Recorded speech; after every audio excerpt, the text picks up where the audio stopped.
Assalamu alaikum dear students, I am Sayyid Zainul Abdeen, the teacher of mathematics from Shoaib Coaching Center.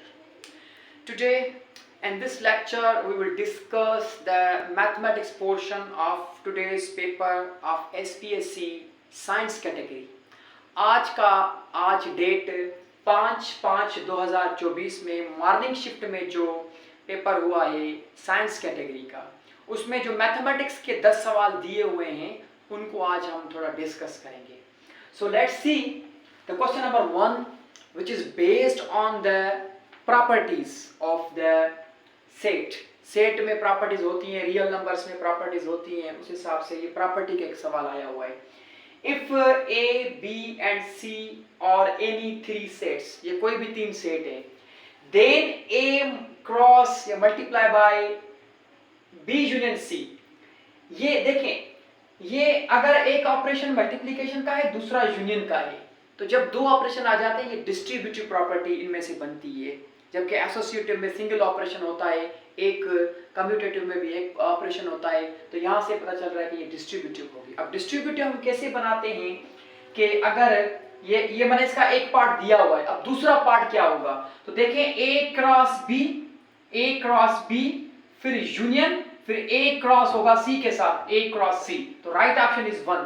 बाकी option तो गलत हैं क्योंकि A जो है मल्टीप्लाई कर रहा है B को भी, फिर बीच में यूनियन ऑपरेशन, फिर A मल्टीप्लाई कर रहा है C को भी, तो ये एक डिस्ट्रीब्यूटिव प्रॉपर्टी बन गई. यानी इसका एक लेफ्ट हैंड साइड दिया हुआ है, हमें राइट हैंड साइड इसके निकालनी, बतानी है ये किस चीज के बराबर है. तो this is equal to this. Right option is this. Similarly, number 2, a relation in which the equality is true only for a number of unknowns is called and dash. ये जो है डेफिनेशन जो है ये इक्वेशन की definition है. Simply identity क्या चीज होगी अगर a relation in which the equality is true for all number के लिए हो कहे तो फिर आइडेंटिटी होता है, लेकिन फॉर सम नंबर तो फिर वो हमारे पास इक्वेशन होती है. इसको आप थोड़ा देख लें, जो हमारे पास ये होता है जैसे a plus B whole square is equal to a square plus 2ab plus b square, एक हमारे पास ये है.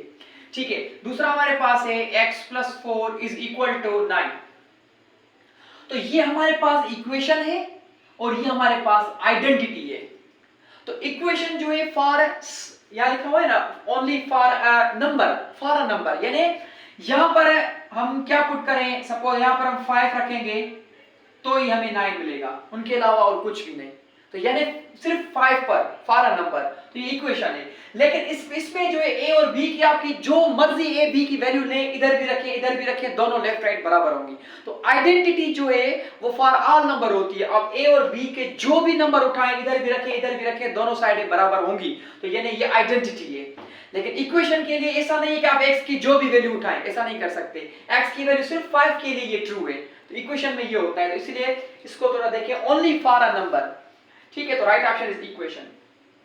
Number 3, if steric, this steric is any binary कोई ऑपरेशन है, ये माने generally if steric is a binary operation, ये binary operation है.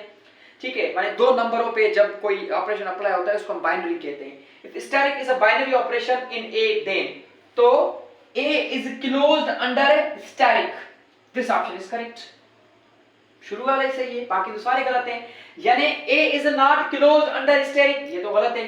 A is not closed under addition. अब एडिशन और एडिशन तो हम ले नहीं सकते क्योंकि ऑपरेशन यहाँ पर स्टेरिक है. अब इन A और B को आप चेक करें, जब भी कोई ऑपरेशन बाइनरी होगा तो वो क्लोजर प्रॉपर्टी सेटिस्फाई करेगा, यानी क्लोज्ड जरूर होगा. जैसे नेचुरल ऑपरेशन आप ले लें एडिशन का. अब एडिशन यहाँ पर जो ये बाइनरी ऑपरेशन है of set of natural number, यानी ये क्लोजर है, यानी आप नेचुरल में से कोई भी दो नंबर उठाएं प्लस करें फिर भी नेचुरल आएगा. यानी नेचुरल में से आप एक 5 उठाएं और एक आप 11 उठाएं, कितना होगा 16 फिर भी नेचुरल है. तो यानी एडिशन जो ये आपका क्लोज्ड होगा, यानी क्लोजर प्रॉपर्टी ये है. ठीक है, तो ये अगर कोई भी स्टेरिक बाइनरी ऑपरेशन है A पर है तो फिर वो क्लोज्ड होगा उसी ऑपरेशन पर. तो A is closed under steric. Right option is this. Number 4, if tan theta less than 0 का मतलब है negative, sin theta less than 0 less than zero माने नेगेटिव, साइन भी नेगेटिव है, टेन भी नेगेटिव है, then the terminal arm of the angle lies in the quadrant, फिर किस क्वाड्रेंट में लाई करेगा। ये सिंपली एक ट्रिक है, वैसे तो हम डिटेल में नहीं जाएंगे, एमसीक्यूज के पर्सपेक्टिव से हम इनको देखेंगे। ये फर्स्ट क्वाड्रेंट है, ये this is first quadrant, this is your second quadrant, third quadrant, fourth quadrant, ऐसे हम एंटी क्लॉकवाइज देखेंगे। तो याद रखें एक फार्मूला हमने देखा है कि ए सी टी एस, ऐसे क्लॉकवाइज देखें, ए सी टी एस एक्स, यहां पर ऑल पॉजिटिव होंगे, यहां पर सारे पॉजिटिव होंगे, यहां पर कॉस और कॉस का जो उलट है सेक, सीकेंट यानी कोसिकेंट है, ये पॉजिटिव होंगे फोर्थ क्वाड्रेंट में। थर्ड क्वाड्रेंट में जो है टेंजेंट यानी टेन थीटा और टेन थीटा का उलट कॉट थीटा, ये पॉजिटिव होंगे, बाकी सारे नेगेटिव होंगे इस क्वाड्रेंट में। और सेकंड क्वाड्रेंट में साइन और कोसेक, ये पॉजिटिव होंगे, बाकी सारे नेगेटिव होंगे। तो ये पूछ रहा है कि इसकी एंगल जो है किस क्वाड्रेंट में लाई करेगी जब टेन नेगेटिव हो। देखिए इसमें सारे पॉजिटिव होते हैं, टेन कहां पर नेगेटिव होता है, टेन यहां पर भी नेगेटिव होता है, यहां पर भी नेगेटिव होता है, क्योंकि एस का मतलब है साइन, सी का मतलब है कॉस, ये आप याद कर लें, ए सी टी एस एक्स, ठीक है। तो टेन नेगेटिव एक इधर है, इधर, अब साइन किधर नेगेटिव है, साइन इधर पॉजिटिव है, इधर नेगेटिव है, तो माने इधर टेन भी नेगेटिव है, साइन भी नेगेटिव है, तो इनकी जो एंगल है अगर जब टेन भी लेस देन जीरो हो, साइन भी लेस देन जीरो, तो फिर इनकी टर्मिनल आर्म ऑफ एंगल जो है वो फोर्थ क्वाड्रेंट में लाई करेगी, उनकी फोर्थ क्वाड्रेंट में होगी। तो इसीलिए right option is D, fourth quadrant में लाई करेगी, ठीक है। Number 5, F of X is equal to sine X, ये फंक्शन है साइन एक्स इज, तो ये लीनियर फंक्शन है, क्वाड्रेटिक फंक्शन है, ऑड फंक्शन है, इवन फंक्शन है, this is odd function. Odd function माने, ऑड फंक्शन की डेफिनेशन है कि कोई भी हमारे पास फंक्शन है एफ ऑफ एक्स, ठीक है, तो उस पर अगर उस फंक्शन पर हम अगर नेगेटिव एक्स पुट करें डोमेन में, तो हमें वही सेम फंक्शन मिले एफ ऑफ एक्स, तो ये डेफिनेशन है इवन फंक्शन की। और अगर हम नेगेटिव एक्स पुट करें और हमें नेगेटिव फंक्शन मिले, तो फिर ये है ऑड। तो यानी हमारे पास F of X sine X दिया हुआ है, तो आप इधर x पुट करें तो साइन माइनस एक्स, तो ये माइनस यहां पर जो ये बाहर आ जाएगी, तो यानी ये नेगेटिव हो गया। ओरिजिनल फंक्शन था साइन एक्स, जब माइनस एक्स पुट करने से ये माइनस साइन एक्स हो गया, तो ये ऑड फंक्शन है। कॉस जो है वो आपका इवन फंक्शन है, क्योंकि कॉस में जब आप कॉस माइनस एक्स पुट करेंगे इसमें, तो आपको मिलेगा कॉस एक्स, माइनस खत्म हो जाएगी। इसकी थोड़ा डिटेल में हम नहीं जा रहे क्यों खत्म हो रहे हैं, कुछ प्रॉपर्टीज है, लेकिन साइन आपका ऑड फंक्शन है, कॉस आपका इवन फंक्शन है, टेन आपका ऑड फंक्शन है। क्या पता अगली टेस्ट में टेन का आ जाए, कॉस का आ जाए, तो हमें पता होना चाहिए कि सिर्फ कॉस इवन है, बाकी साइन और टेन ऑड है, इनके उलट भी ऐसे ही होते हैं, ठीक है। तो साइन एक्स जो है that is odd function, clear. Okay, अभी हम क्वेश्चन नंबर 6 पर आएंगे। उसमें लिखा हुआ है कि digital number 9 can be represented in binary operation as. Simple question ये है, बाइनरी ऑपरेशन में इसको कैसे कन्वर्ट करेंगे, यानी हमारे पास ये डिजिटल नंबर है, इसको हम डेसिमल नंबर भी कहेंगे, तो ये इसको आप बाइनरी में कन्वर्ट करें। बाइनरी मींस 2 से इसको कन्वर्ट करें 2 में। बाइनरी वो डिजिट होते हैं जिसमें सिर्फ 1 0 1 0 या 0 0 और 1 के अलावा और कोई भी डिजिट नहीं आएगा, उसको हम कहते हैं बाइनरी। इसको बाइनरी में कन्वर्ट करना है, तो 2 से डिवाइड करेंगे, 2 की टेबल 9 पे लगेगी 4 मर्तबा, बाकी बचेगा 1, जो बचेगा वो इधर रखेंगे। फिर 2 की टेबल 4 पे लगेगी 2 टाइम्स, रिमाइंडर जो बचा वो 0 बचा वो इधर रखेंगे। फिर 2 की टेबल इस 2 पे 1 मर्तबा लगी, रिमाइंडर क्या बचा, 0 बचा, यहाँ पर स्टॉप। अब यहाँ से लेकर यहाँ तक हमारा आंसर है। इस तरह से बाइनरी को कन्वर्ट करते हैं 9 को बाइनरी में, तो 1 पहले, फिर 0 0 0 0, फिर 1, ये। तो this is the binary of 9, binary number of 9।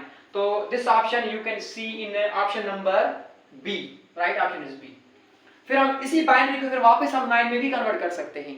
तो हमारा सवाल था इसको बाइनरी में करें।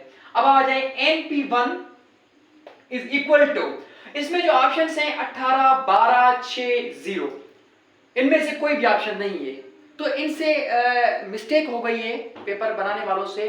आई होप कि ये जब की अपलोड करेंगे या जब मार्क्स देंगे स्टूडेंट्स को, तो उस टाइम इस सवाल की वो ग्रेस 1 मार्क करेंगे, आई होप, क्योंकि सवाल में जिस तरह से सवाल है उसका ऑप्शन मैच नहीं है, या ऑप्शन 0 होना चाहिए, तो फिर वो 0 तब होगा जब इस वैल्यू को थोड़ा चेंज करें, n/n करें, ठीक है। तो फार्मूला जो है फैक्टोरियल का NPR, ये परमुटेशन है, तो परमुटेशन का फार्मूला होता है n factorial upon n minus r factorial, ये होता है।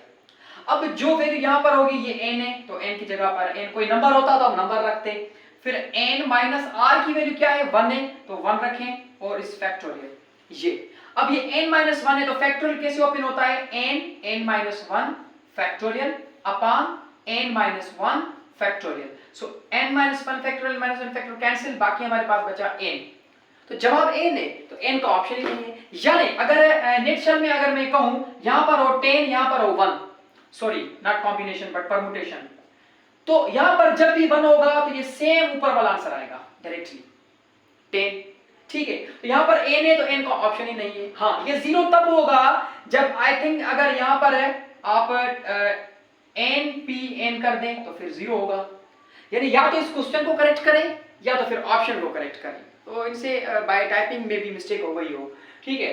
तो NP कोई भी ऑप्शन नहीं है, तो इसलिए इसको हम क्या कह सकते हैं, समझाना था सवाल कि इस तरह से होगा, अगर 0 ऑप्शन सही है तो फिर सवाल को क्या होना चाहिए, सवाल को ऐसे होना चाहिए, आई अगेन रिपीट के NPN होगा तो फिर जवाब 0 होगा, तो यानी n factorial upon n minus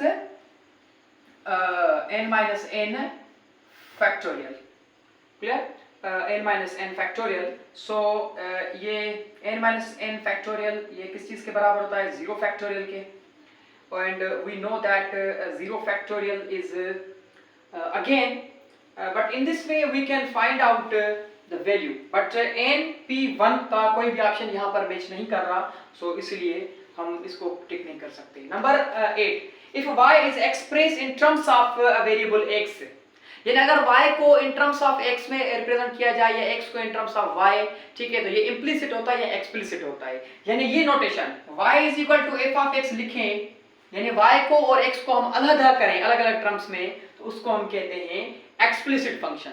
लेकिन अगर y को और x को हम सेपरेट ना कर सकें तो फिर उसको हम कहते हैं इंप्लिसिट फंक्शन, यानी y is equal to f of x comma y, इस तरह से ये कोई फंक्शन हो, तो ये जो होता है ना ये x कामा y ये फंक्शन, तो ये इंप्लिसिट होता है। देखिए यहाँ पर क्या हुआ है, जैसे हम ये लिखते हैं ना y is equal to 2x, ये एक्सप्लिसिट फंक्शन है क्योंकि y और x अलग आए, लेकिन कुछ ऐसे फंक्शन जैसे xy plus Y square plus 2, इनमें से आप x और y को सेपरेट नहीं कर सकते, यानी अगर x y को हम सेपरेट कर सकें तो फिर वो एक्सप्लिसिट, अगर ना कर सके तो इंप्लिसिट, तो यानी if y is express in terms of y, तो ये नोटेशन याद रखें, y is equal to f of x, यानी x और y सेपरेट हैं, तो इसको हम कहते हैं explicit function. So I hope के जो मॉर्निंग की टेस्ट में जो मैथमेटिक्स के क्वेश्चन है आपने अंडरस्टैंड किए होंगे, इस टाइप के आप और क्वेश्चंस देख लें, एक्सपेक्टेड क्वेश्चंस हैं, ये लेवल है क्वेश्चंस की, तो आप इनको देख लें। Thank you very much.